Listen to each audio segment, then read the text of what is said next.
তো hello brothers, ব্যাপারটা হচ্ছে আমার গায়ে যে স্যান্ডো পড়া আছে, এই স্যান্ডোর জন্য আমাকে আমার অনেক বন্ধু বা অনেক কাস্টমার আমাকে জিজ্ঞাসা করেছে যে এই স্যান্ডো তোমার কাছে আছে কিনা। তোমাদেরকে বলে রাখতে চাই আমি যে যে আমাকে এসএমএস করেছে তাদেরকে বলে রাখতে চাই যে এই যে স্যান্ডো, এই স্যান্ডো অ্যাকচুয়ালি এটা শুধু স্যান্ডো ছিল না, এর আপার লোয়ার সেট ছিল প্রথম কথা।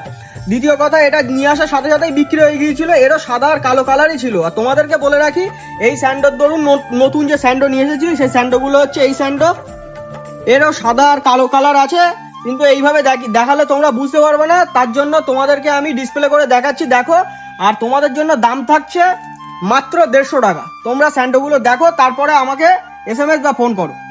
এই স্যান্ডোর যতটা স্টক আছে আমার কাছে আমি তোমাদেরকে দেখাচ্ছি। সবার ফার্স্টে তোমাদেরকে বলে রাখি, শুধু কিন্তু স্যান্ডো আসেনি, এই পাশে যে টি শার্টগুলো আছে এগুলো এখন নতুন ঢুকেছে, আর এই নিচে এগুলো রাখা আছে ব্যাগি। তোমাদেরকে বলে রাখি, এই টি শার্টের মানে স্যান্ডোর সব থেকে ভালো দেখতে কালার যদি থাকে সেটা হলো হোয়াইট কালার। আর ব্ল্যাকটাও কিন্তু খুব সুন্দরই লাগছিল, তোমাদেরকে ব্ল্যাকটাও দেখালাম। দেখো, তোমাদের জন্য এই জিনিসের দাম থাকছে মাত্র 150 টাকা, যা সারা বসিরহাট ঘুরলেও পাবে না।